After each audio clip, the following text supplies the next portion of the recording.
Brighton have managed to keep themselves up in the Premier League for another season, entering now year number 4 since they were promoted in 2017, and they will hope to stay up and hopefully improve off of another season for them. But now, of course, they have lost Ben White. They have a big loss at the back, so it could definitely hurt their chances to stay up again this season. But I'll pass it off to Lane to give his thoughts on Brighton's previous season as well as what they could look to do positively or negatively in this upcoming season. Well, last year they were not too bad, obviously lacking a threat in front of goal. But Graham Potter for me is a fantastic young English manager with a great future ahead of him, playing a fantastic style of football with that five in the back with those two overlapping wingers and Tariq Lamptey and Sully Marks, who did unbelievable last year, putting fantastic balls into the box and creating many chances. The back three was very solid with Webster and Dunk and Alexa Ben White, who's now moved on. But they still have a great back line there and a great two young, very young goalies now with Robert Sanchez and Kajel Sherpin. But they still have a great team ahead of them, a fantastic midfield. They're just lacking that killer number nine we've been waiting for. Hopefully, they'll get one. That is what Graham Potter's been needing for many years, and he needs it badly. But I do think they'll have a great season ahead of them. Not so good as I think they'll finish very high, but I do think if they get that number nine in sometime in this transfer window, they will be a lot higher than I think they will be without a number nine. Yeah, certainly. I mean, this is one of the teams that has the biggest discrepancy between goals and expected goals, and make of what you will as far as the expected goal stat. But the fact of the matter is this team creates a lot of chances and just does not finish them. And a big part of that is having that lack of a number nine. Of course, they bought Neil Mopai last year, and he was fine, but it's really not what you would want. If you have a better striker up there, you probably have double the goal tally that Mopai had last season. There's a lot of chances that they've really struggled to finish up top. And it's not that they're not creating the chances. They're holding a lot of possession. They're usually right up there at the top of the league in possession and passes completed after the season outside of those top 6 or 7 teams. But they just don't get the goals to show for it alongside those chances they create.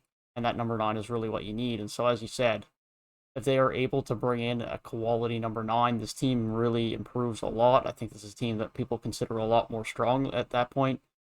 But up until then, this is still a team that is fine. As you mentioned, a very strong midfield. Well, certainly, especially after bringing in Mwepu, and they still have held on at this point in the window, at least onto Basuma.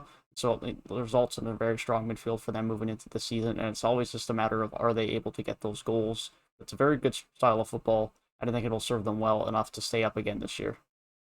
Yeah, exactly. With a very good, strong, young midfield. The midfield extremely young. A lot of quality with the likes of Moises Caicedo, Alzate, Mulder, Mwepu, Basuma. Who knows if Basuma will leave or not? That's going to hinder a lot in the midfield. But bringing in Mwepu for me just changes things if Basuma leaves, because then you just got that extra experience from him and a quality player from Mwepu. I think he's going to take the league by storm.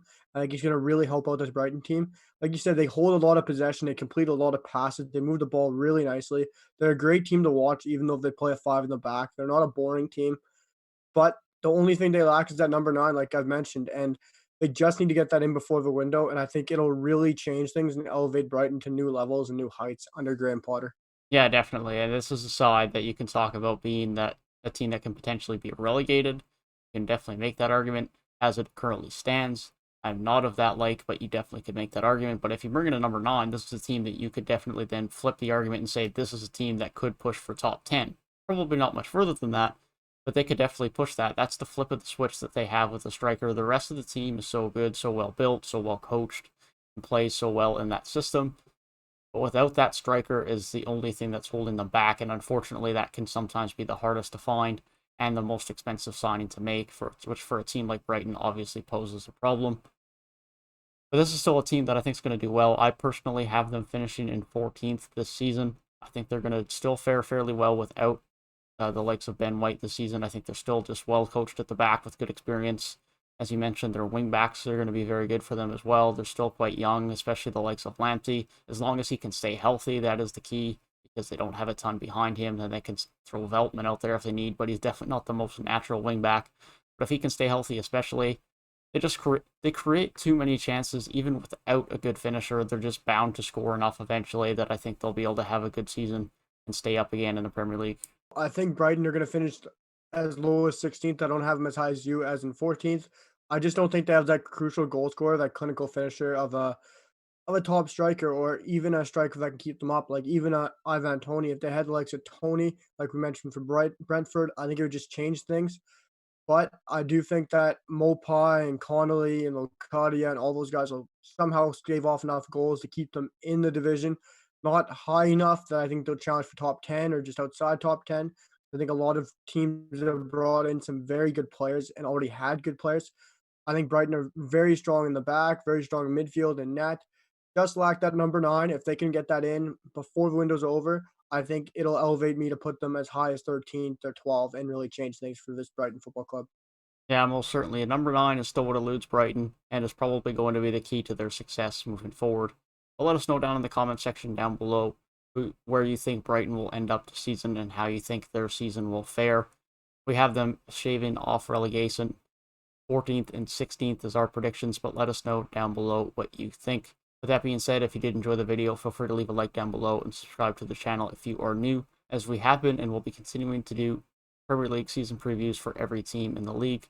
We have already covered 3 different Premier League sides, and we'll be continuing to do the rest of the 16 as we lead up to the Premier League season.